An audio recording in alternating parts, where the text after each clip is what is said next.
성경 말씀은 마가복음 6장 45절에서 56절, 마태복음 14장 22절에서 36절, 요한복음 6장 16절에서 21절. 예수님이 함께 하시면 If Jesus is with me, 예수님이 나와 함께 하시면. 마가복음 6장 45절, 예수께서 즉시 제자들을 제초하사 자기가 무리를 보내는 동안에 배 타고 앞서 건너편 벳세다로 가게 하시고 무리를 작별하신 후에 기도하러 산으로 가시니라. 저물매 배는 바다 가운데 있고 예수께서는 홀로 무태 계시다가 바람이 거스름으로 제자들이 힘겹게 노젓는 것을 보시고 밤 사경쯤에 바다 위로 걸어서 그들에게 오사 지나가려고 하시매 제자들이 그가 바다 위로 걸어오심을 보고 유령인가 하여 소리 지르니 그들이 다 예수를 보고 놀랍니다. 이에 예수께서 곧 그들에게 말씀하여 이르시되 안심하라, 내니 두려워하지 말라 하시고 배에 올라 그들에게 가시니 바람이 그치는지라. 제자들이 마음에 심히 놀라니 이는 그들이 그 떡 되시던 일을 깨닫지 못하고 도리어 그 마음이 둔하여졌음이라. 건너가 게네사렛 땅에 이르러되고 배에서 내리니 사람들이 곧 예수신 줄 알고 그 온 지방으로 달려 돌아다니며 예수께서 어디 계시다는 말을 듣는 대로 병든 자를 침상째로 메고 나오니 아무데나 예수께서 들어가시는 지방이나 도시나 마을에서 병자를 시장에 두고 예수께 그의 옷가에라도 손을 대게 하시기를 간구하니 손을 대는 자는 다 성함을 얻으니라. 오늘 본문 말씀은 AD 29년 초에 예수님께서 갈릴리 호수 북동쪽에 위치하는 벳세다 들녘에서 성인 남자만 5,000명, 여성과 아이들을 포함하면 약 2만 명을 떡 5개와 물고기 2마리로 먹이신 오병이어 기적 사건 이후에 예수님은 서둘러서 많은 사람들을 집으로 보내시고 신속하게 제자들을 배에 태워 갈릴리 바다 건너편 벳세다 게네사렛 지역으로 가게 하셨습니다. 요한복음 6장 14절과 15절 보면 오병이어의 놀라운 기적을 체험한 많은 사람들은 예수님만이 자신들이 원하는 것을 채워줄 수 있는 능력을 가진 이 세상에 오실 바로 그 예언자라고 인정하고 예수님을 자신들은 왕으로 삼으려는 의도를 아시고 제자들이 군중 심리의 부와 내동, 자신의 주관 없이 남의 의견에 따라 행동하여 예수님이 정치적 메시아가 되기를 희망할 수 있기 때문에 제자들 많은 사람들과 예방 차원에서 격리 조치를 시키신 것입니다. 즉 예수님은 하나님과의 깊은 교제를 통하여 사람들이 원하는 정치적인 메시아로 이 땅에 오신 것이 아니고 온 세상의 모든 인간을 죄와 사망으로부터 구원하기 위한 메시아로 이 땅에 오셨음을 재확인하시고 세상의 잘못된 여론과 사탄의 유혹을 이겨나가기 위하여 많은 사람들을 흩으시고 재빨리 집으로 돌려보내셨으며 제자들이 이러한 유혹적인 생각에 빠져들지 않게끔 하시기 위하여 제자들을 배 태워 갈릴리 바다 건너편 게네사렛 지방으로 보내셨습니다. 예수님은 제자들을 배 태워 보내신 다음에 산에 올라가셔서 기도하셨고 제자들을 태운 배는 갈릴리 바다를 건너가고 있었습니다. 제자들이 탄 배가 육지에서 25 내지 30 스타디온, 1스타디온은 약 185m에 해당하기 때문에 약 4.6에서 5.6km 떨어져서 운행할 때, 즉 배가 갈릴리 바다 한가운데쯤에 왔을 때 갑자기 강한 돌풍이 발생하였고 예상치 못한 큰 파도가 발생하여 제자들은 이러한 죽음의 위기를 탈피하고자 힘겹게 노를 젓고 있었습니다. 사경은 새벽 3시에서 6시 사이에 이 장면을 보신 예수님은 바다 위를 걸어서 제자들 곁으로 오셨습니다. 열심히 노를 젓던 제자들은 캄캄한 바다 위로 걸어오시는 분이 예수님이신 줄 생각하지 못하고 유령 고스트인 줄 알고 놀라서 큰 소리를 질렀습니다. 이때 예수님은 안심하라, 내니 두려워 말라. 다르세이테 에고 에이미 메 포베이스네 Take courage, it is I, don't be afraid 라고 말씀하시고 배에 오르시니 바람이 즉시 그쳤습니다. 제자들은 아니 이분은 누구이신가? 바람과 파도를 잠잠하게 만드시는 이분이 누구신가 하면서 다시 놀라 떨었습니다. 제자들은 오병이어의 기적을 직접 체험하고도 마음이 딱딱해지고 영적인 눈이 열리지 않아서 예수님이 누구이신지를 알지 못했던 것입니다. 마침내 예수님 일행은 갈릴리 바다 서쪽에 위치하는 아름답고 비옥한 지역인 게네사렛 땅에 도착하였고 예수님을 알아본 사람들은 온 지방으로 뛰어다니면서 병자들을 데리고 왔고 예수님의 옷자락에 손을 댄 사람은 모든 병이 낫는 놀라운 일이 발생하였습니다. 오늘 예수님께서 갈릴리 바다 위를 걸으신 이적과 게네사렛에서 병자를 고치신 이적을 통하여 어떠한 상황에 처할지라도 예수님을 바라보고 나아가겠다고 결심하는 시간이 되면 좋겠습니다. 첫 번째, 그리스도인은 하나님의 뜻을 성취하는 삶을 살아야 합니다. 마가복음 6장 45절과 46절, 마태복음 14장 22절과 23절 보면 예수님께서 오병이어의 기적을 통하여 약 2만 명의 사람들을 배불리 먹이신 후에 사람들을 집으로 돌려보내는 동안에 제자들을 재촉하여 배 태워 갈릴리 바다 건너편 벳세다로 가게 하셨고 예수님은 많은 사람들과 작별하신 후에 산에 기도하러 가셨고 날이 저물었는데도 그곳에 홀로 계셨다고 말하고 있습니다. 여기서 한 가지 궁금한 사실은 왜 예수님께서 제자들을 재촉하여 자신보다 앞서 바다 건너편으로 가게 하셨고 많은 사람들을 서둘러서 해산시키신 이유가 무엇입니까? 여기에 대해서는 두 가지로 생각할 수 있습니다.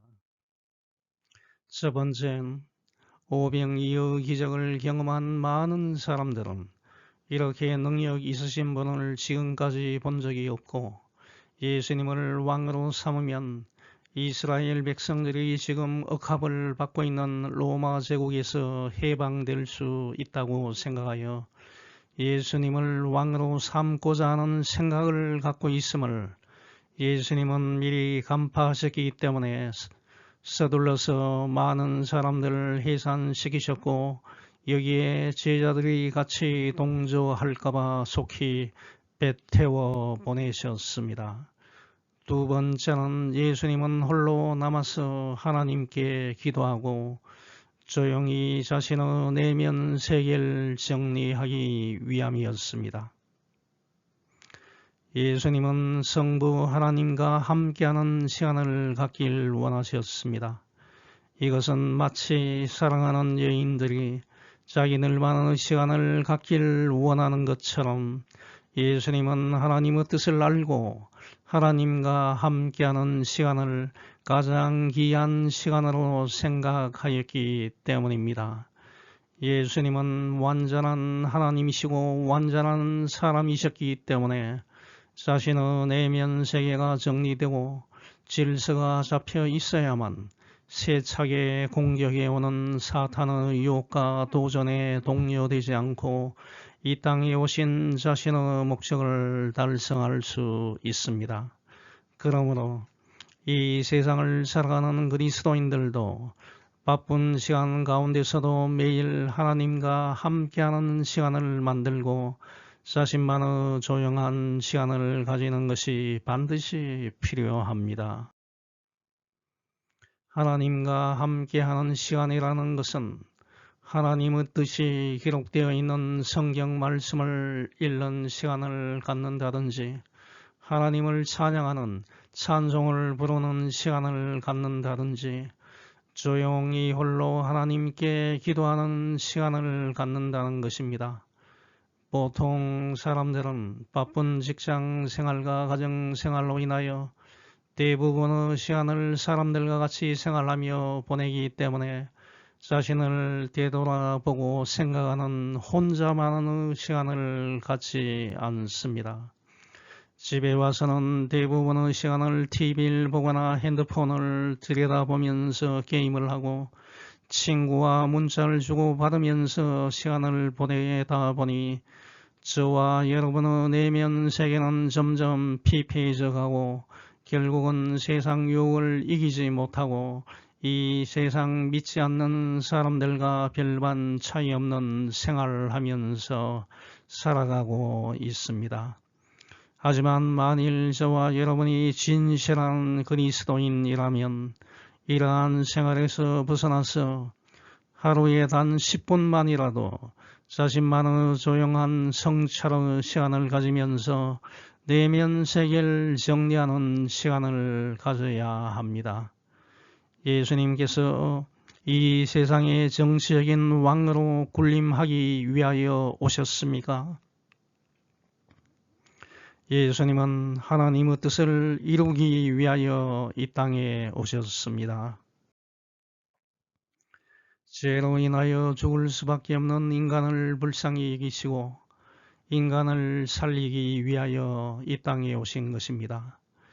예수님은 하나님의 뜻을 이루시기 위하여 식사할 겨를도 없이 이 동네 저 동네로 바삐 다니시면서 찾아온 모든 병든 자를 고쳐주셨고 하나님의 복음을 전하셨습니다.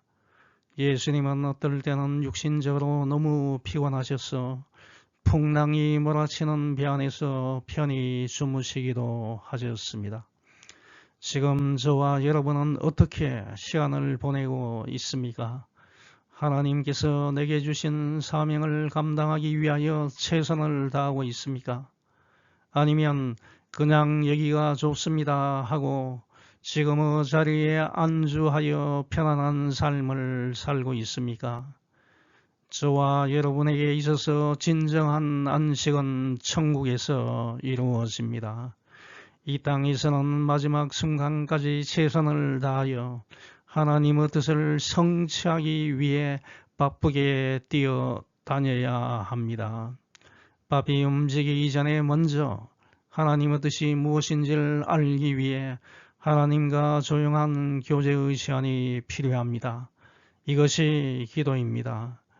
기도를 통하여 하나님의 뜻이 무엇인지를 분별하여 파악하고 열심히 최선을 다하는 시간을 가지시기 바랍니다. 두 번째, 그리스도인은 역경을 이겨나갈 수 있어야 합니다. 마가복음 6장 48절에서 52절, 마태복음 14장 24절에서 33절, 요한복음 6장 18절에서 21절 보면 예수님의 제자들이 담배가 바다 가운데 왔을 때 마가복음 6장 47절에서는 배는 바다 가운데 있고라고 표현하고 있고 마태복음 14장 24절에서는 배가 이미 육지에서 수불이나 떠나서 요한복음 6장 19절에서는 제자들이 노을 저 시별이 25 내지 30 스타디온 약 5km쯤 가다가라고 적혀 있습니다. 즉 배가 바다 가운데에 왔을 때 갈릴리 바다에 갑자기 광풍이 불어서 큰 파도가 쳐서 배가 물에 잠길 위험에 처하자 제자들은 이 위기를 벗어나고자 죽음과 사투를 벌이면서 힘겹게 노를 젓고 있었습니다. 강한 바람으로 인하여 만일 배가 뒤집히면 살아남을 가능성이 거의 없습니다. 지금 제자들에게는 엄청난 고난이 닥쳤습니다. 제자들은 예수님의 명령에 순종하여 즉시 배를 타고 갈릴리 바다를 건너가고 있는데 지금 큰 바람과 풍랑으로 인하여 상당한 어려움을 당하고 있습니다. 이것을 통하여 예수님의 말씀과 명령에 순종했음에도 불구하고 많은 어려움을 당할 수 있다는 것을 알 수 있습니다. 일반적으로 사람들은 예수님의 말씀에 순종하면 모든 것이 만사 형통할 것이라고 생각합니다만 반드시 그렇지 않습니다. 말씀에 순종하며 나가다 시련과 역경을 만날 때 결코 이상하게 생각하거나 실망해서는 안 됩니다. 예수 그리스도를 믿는 그리스도인들에게도 역경은 찾아옵니다. 이러한 역경과 어려움을 원망하거나 불평할 필요가 없습니다. 무조건 무서워하며 피하려고만 해서도 안 됩니다. 이러한 위기가 닥칠 때 그리스도인들은 이 고난을 통하여 나에게 보여주실 하나님의 신실하신 사랑과 놀라운 역사를 체험할 수 있는 기회가 왔다고 생각해야 합니다. 2019년 12월 중국 우한발 코로나 사태가 발생한 이후로 전 세계적으로 많은 사람들이 코로나19에 감염되어 죽었고 수많은 사람들이 감염되는 극한 상황이 벌어졌습니다. 이로 인하여 사업을 하던 사람들은 가게 문을 닫아야 했고 하루아침에 직장에서 쫓겨나고 먹고 살기가 힘들어졌고 많은 사람들이 코로나 백신 부작용과 우울증에 시달렸습니다. 최근에는 무한공항 비행기 사고로 인하여 탑승자 179명이 사망하는 사고가 발생했습니다. 제가 8년간 지내어 눈에도 선한 미국 로스앤젤레스 말리부 해안을 둘러싼 지역에서 발생한 산불로 인하여 1만 채 이상의 집과 건물들이 소실되고 최소 16명 이상이 숨진 대형 화재가 발생하였습니다. 이러한 고난의 끝은 어디에 있습니까? 지금은 정확히 하나님의 뜻을 알 수 없지만 분명히 여기에 하나님의 계획하신 바가 있을 것입니다. 구약 성경 창세기에 나오는 요셉을 보십시오. 만일 요셉이 형들의 미움을 받아서 이집트로 팔려가서 노예 생활을 하지 않았다면 요셉이 나중에 이집트 총리가 되어서 온 땅을 다스리는 하나님의 일을 할 수 있었겠습니까? 종으로 이집트에 팔려가서 노예 생활을 할 때만 해도 그 누가 요셉이 이집트의 총리가 될 것으로 상상이나 했겠습니까? 이집트의 바로왕 수하에서 노예 생활을 하던 이스라엘 백성들이 해방되어 새로운 땅 팔레스타인으로 들어가서 해방된 생활을 할 것을 감히 누가 꿈을 꾸었겠습니까? 저와 여러분은 조용히 하나님의 뜻이 어디에 있는지를 생각하면서 내 자신을 성찰하고 이러한 위기를 잘 이겨나갈 수 있도록 기도 생활을 해야 합니다. 마가복음 6장 48절 보면 예수님은 제자들이 힘겹게 노젓는 것을 보시고 밤 사경쯤 즉 새벽 3시에서 6시 사이에 물 위를 걸어서 직접 찾아오셨습니다. 예수님은 홀로 산 위에서 기도하고 계셨지만 제자들이 겪는 어려운 상황을 알고 계셨기 때문에 찾아오신 것입니다. 예수님은 지금 전 세계 사람들이 겪고 있는 이러한 상황을 정확하게 알고 계십니다. 마태복음 10장 30절 보면 예수님께서는 사람들의 머리털 개수까지 정확하게 알고 계시는 분이십니다. 하나님은 너희 머리카락도 다 세고 계신다고 말하고 있습니다. 거대한 파도를 뚫고 난파일보 직전의 제자들에게 찾아오신 예수님은 믿는 그리스도인들 그냥 그대로 두시지 않으시고 반드시 찾아오셔서 구해 주시는 분이심을 믿어야 합니다. 예수님은 고난의 현장으로 찾아오십니다. 예수님은 죄와 사망으로부터 인간을 구해 주시기 위하여 친히 인간의 몸을 입고 이 땅에 찾아오신 분이심을 굳게 믿고 생활해야 합니다. 마가복음 6장 48절 하반절을 보면 마가복음의 저자 마가는 예수님께 밤 사경쯤에 바다 위로 걸어서 제자들을 향하여 접근하시지 않고 제자들에게로 가시다가 그들을 지나쳐 가려고 하셨다라고 기록하고 있어서 전체 내용을 혼란스럽게 만드는 것 같이 보이나 이 표현은 예수님께서 제자들에게 자신을 알리는 자기 현현, 명백하게 나타나는 표현 방식입니다. 출애굽기 33장 19절과 23절, 34장 6절 보면 하나님께서 모세의 앞으로 지나가시면서 선포하였다고 기록하고 있습니다. 열왕기상 19장 11절에서는 하나님께서 엘리야에게 나타나실 때에도 자기 계시의 표현으로 옆을 지나가시는 것으로 표현한 것과 동일한 표현인 것입니다.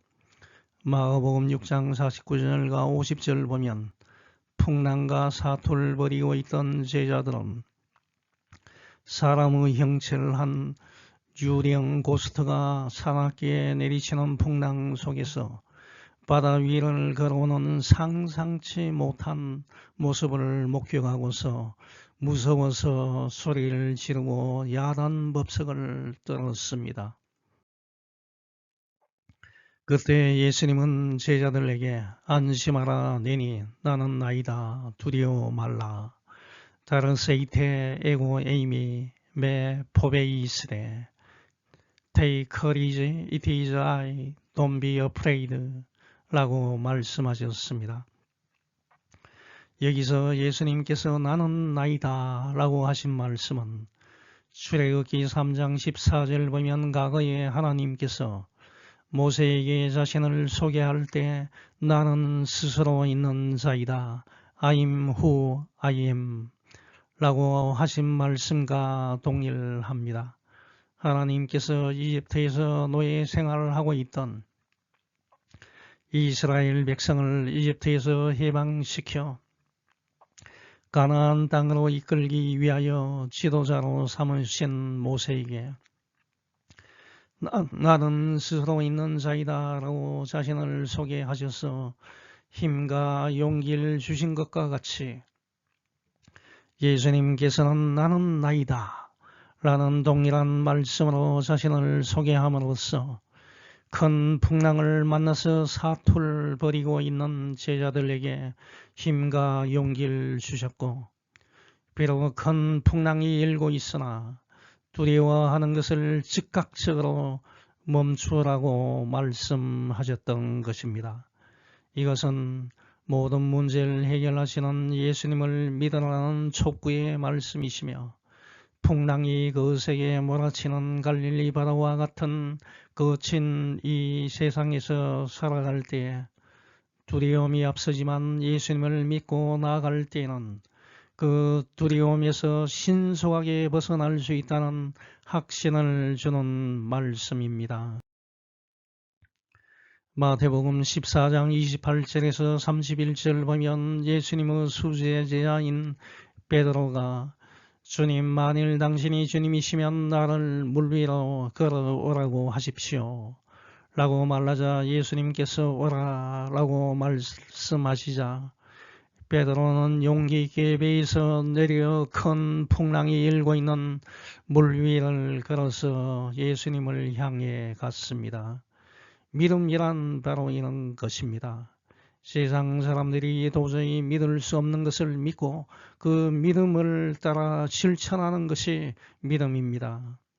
창세기 22장을 보면 아브라함이 100세에 얻은 아들 이삭을 번제, 번트 오퍼링, 제물을 불에 다 태워서 하나님께 올려드리는 제사, 번제로 바치라는 하나님의 명령을 받고 모리아 산으로 출발하였습니다.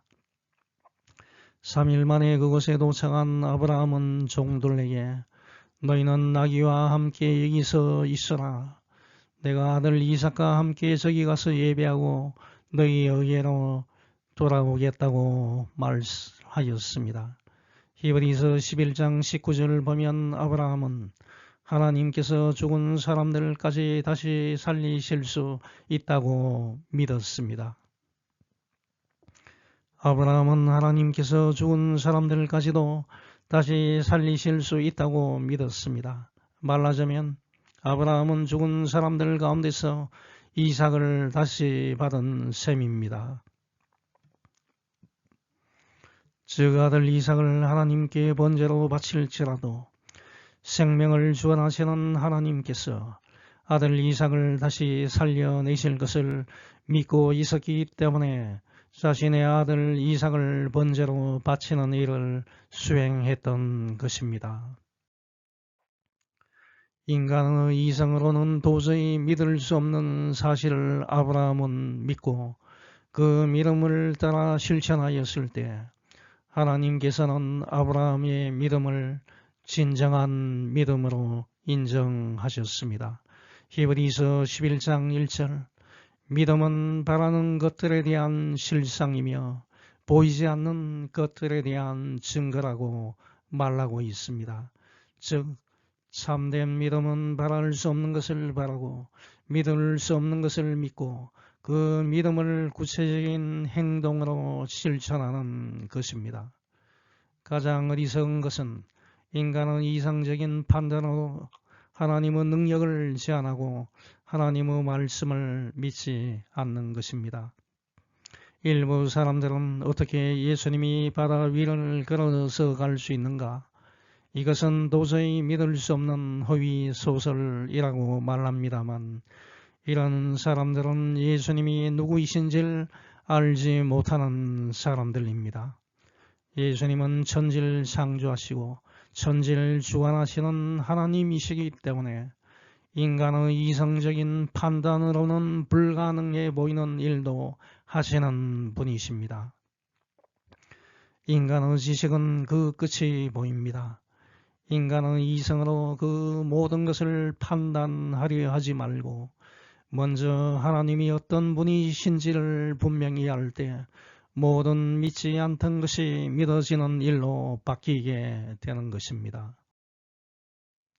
물 위를 걷고 있던 베드로는 바람이 불어오는 것을 보고 무서움에 사로잡혀서 물에 빠지기 시작하자 그때 주여 나를 구원하소서 로드 세이브미 주님 살려주십시오 라고 소리질러 예수님께 구조 요청을 했습니다. 베드로가 고개를 돌려 주위를 보지 않고 예수님만을 바라보고 나아갔으면 물속에 빠지지 않았을 것입니다. 베드로가 겪은 이 상황을 통하여 얻는 교훈은 이 세상을 살아갈 때 아무리 위험한 상황에 놓인다 할지라도 예수님만을 바라보고 나아가면 흔들리지 않고 그 어려움을 이겨낼 수 있지만 예수님이 아닌 세상을 바라보면 두려운 마음이 생기고 믿음을 잃고 위험과 어려운 상황에 빠질 수밖에 없다는 것입니다. 히브리서 12장 2절 우리의 믿음의 근원이시며 우리 믿음을 완전케 하시는 예수님을 바라봅시다. 그분은 장차 누릴 기쁨을 위하여 부끄러움과 십자가의 고통을 참으셨으며 지금은 하나님의 오른편에 앉아 계십니다. 라고 말하고 있습니다. 예수님은 물속으로 빠져 들어가는 베드로에게 즉시 손을 내밀어서 붙잡으면서 믿음이 작은 자여 왜 의심하였느냐. 올리고 피스테 에이스 테 에리스타사스 You of little faith, why did you doubt? 이라고 말씀하셨습니다. 베드로는 예수님에 대한 믿음이 있었지만 확신이 없어서 의심하였기 때문에 바람이 불자 순식간에 믿음을 잃어버리고 더 이상 물리를 걷지 못하고 물속에 빠졌던 것입니다. 그리스도인들이 큰 성과를 내지 못하는 것은 능력이 부족해서가 아닙니다.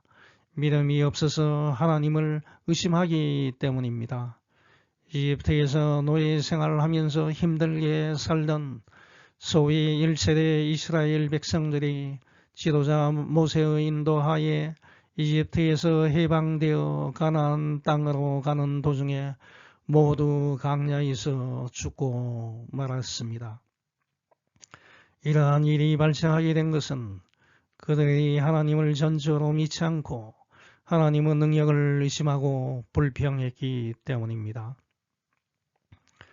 그런데 예수님은 물 위를 직접 걸어서 제자들을 뵈러 오신 분이시고 바다 위를 걷고 싶어하는 베드로에게 말씀 한마디로 바다 위를 걷게 하신 분이시기 때문에 물속에 빠져 들어가는 베드로에게 말씀 한마디 하셔서 베드로를 물속에서 건져내실 수도 있는 분이신데 왜 굳이 직접 손을 내밀어서 물속에 빠져 들어가는 베드로를 잡아 끌어올리셨습니까? 이것은 예수님께서 사람에 대한 무한한 사랑을 갖고 계시는 분이시기 때문에 가능한 행동입니다. 믿음이 약하여 세상에 휩쓸려 어려움을 겪고 있는 사람들에게 직접 다가오셔서 친히 손을 내밀어 붙들어 주시는 분이 예수님이십니다. 그리스도인들은 오직 예수님만을 바라보며 살아야 하는데 그러하지 못하고 예수님을 바라보던 시선이 세상을 향하는 방향으로 돌아왔을 때 믿음이 작은 사람이라고 책망을 받게 됩니다. 이제 예수님께서 배에 오르시자 큰 풍랑을 일으켰던 바람이 완전히 멈추었습니다. 이것을 통하여 예수님은 자연을 다스리는 하나님의 아들이심을 확실히 알 수 있습니다. 예수님께서 배에 오르시자 배에 있던 사람들이 예수님께 절하고 진실로 하나님의 아들이십니다. 알레도스 데우히오스 에이 트롤리 you are the son of God 이라고 말했습니다. 큰 풍랑과 같은 자연 현상을 멈춰 세우시는 예수님의 능력을 보고서 배에 있던 사람들은 예수님을 하나님의 아들이라고 부르면서 절하고 경배했던 것입니다. 그런데 마가복음 6장 51절과 52절 보면 예수님께서 제자들이 탄 배에 오르시자 곧 바람이 그쳤고 제자들은 너무 놀라 어쩔 줄 몰라 했는데 이것은 제자들이 떡에 대한 기적, 즉 오병이어의 기적을 깨닫지 못하고 오히려 마음이 둔해졌기, 딱딱해졌기 때문이라고 말하고 있습니다. 제자들은 예수님의 능력을 보고도 예수님의 실체를 파악하지 못했습니다. 이것은 마음이 딱딱하게 굳어서 영적인 것을 보지 못하기 때문입니다. 영적인 눈이 닫혀 있으면 안 됩니다. 활짝 열어야 합니다. 우리가 생활하면서 하나님의 은혜와 능력을 체험하지 못하는 것은 영적인 눈이 닫혀 있기 때문입니다. 그저 눈에 보이는, 겉에 보이는 포장한 것들, 돈, 미모, 권력만 보기 때문입니다. 그 사람이 무엇을 생각하고 어떤 방식의 삶을 살고자 하는지를 나타내는 삶의 목적을 보아야 합니다. 예수님께서 배에 오르시자 즉시 바람이 그쳤습니다. 제자들은 밤새도록 광풍과 처절한 싸움을 하였지만 예수님께서 배에 함께 하시자 모든 고통스러운 상황이 끝났습니다. 여기서 중요한 교훈은 예수님이 함께 하시면 어떤 악한 상황이나 어려움에 처할지라도 걱정과 근심이 없는 평안을 누리는 승리의 삶을 살 수 있다는 것입니다. 이 세상을 내 고집과 내 뜻대로 살아간다면 거세게 몰아치는 세파에 부딪혀서 깨어지고 무너질 수밖에 없습니다. 하지만 예수님을 나의 구세주로 모시고 살면 모든 문제가 해결되고 예수님께서 저와 여러분의 인생에 개입해 주셔서 성공적인 삶을 살 수 있음을 기억하는 여러분이 되시기 바랍니다. 마태복음 저자 마태는 배에 있던 사람들이 예수님께 전하고 진실로 하나님의 아들이십니다 라고 예수님을 경배하였지만 마가복음의 저자 마가는 제자들의 마음이 딱딱해져서 심히 놀랐다고 마치 서로 상반되는 진술을 하였습니다.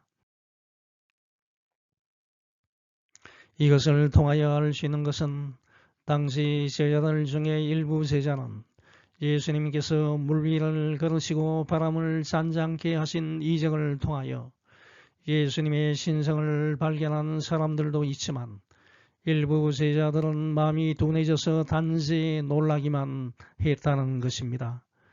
이렇게 예수님께서 바람을 잔잔하게 하신 사건을 두고서도 사람들의 반응은 서로 완전히 달랐습니다. 예수님은 하나님의 아들이시며 나의 구세주이십니다 라고 고백하는 여러분이 되시기 바랍니다. 마지막 세 번째 이신득의 복음을 꼭 전하는 여러분이 되시기 바랍니다. 마가복음 6장 53절에서 56절 보면 예수님 일행은 배를 계속 저어서 갈릴리 바다 서쪽에 위치하는 아름답고 비옥한 지역인 게네사렛 땅에 도착하였습니다. 예수님께서 이곳에 오셨다는 소식이 전해졌고 예수님은 각종 질병에 걸린 사람들을 깨끗하게 치유해 주신다는 것을 알고 있었던 게네사렛 사람들은 그 지역에 거주하는 모든 사람들에게 알려서 각종 병든 사람들을 예수님께 데리고 와서 병 고침을 받게 하였습니다. 이때는 예수님께서 공생의 사역을 시작하신 지 2년이 되었고 예수님에 대한 명성이 널리 퍼져 있었습니다.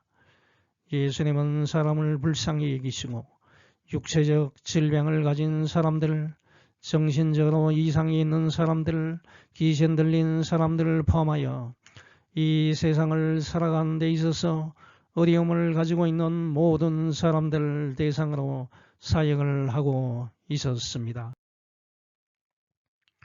예수님은 몰려드는 많은 사람들로 인하여 직접 예수님을 만날 수는 없지만 예수님의 옷 가장자리에 손을 대면 병 고침을 받을 수 있다는 간절한 믿음을 가지고 나오는 사람들을 보시고 자신의 옷에 손을 대는 사람들은 모두 자신들의 병이 치유되는 은사를 베푸셨습니다.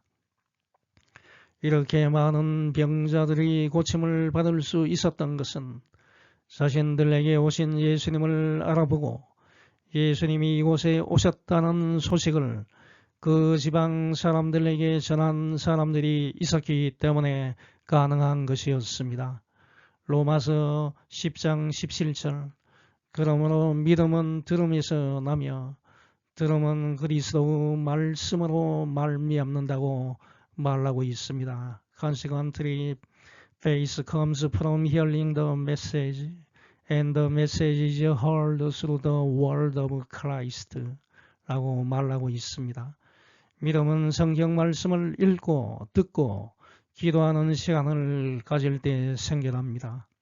먼저 예수님의 말씀을 들을 때 예수님을 믿을 수 있다는 것을 명심하시고 2025년도에는 이 신득이 복음을 주변 사람들에게 꼭 전하는 여러분이 되시기 바랍니다. 이제 결론을 맺습니다. 저와 여러분의 인생에도 여러분을 괴롭히는 많은 풍랑이 일어나고 있습니다. 이러한 풍랑에는 시험의 낙방, 교우관계의 파괴, 취업의 실패, 이성친구와 문제, 건강관리 소홀, 사업 실패 등 무수히 많이 있습니다. 이때 여러분은 어떻게 하시겠습니까? 스스로 해결하겠습니까? 어디 가서 이런 문제들을 이야기하겠습니까? 답답하여 괴롭습니까? 모든 것을 예수님께로 가지고 오시기 바랍니다.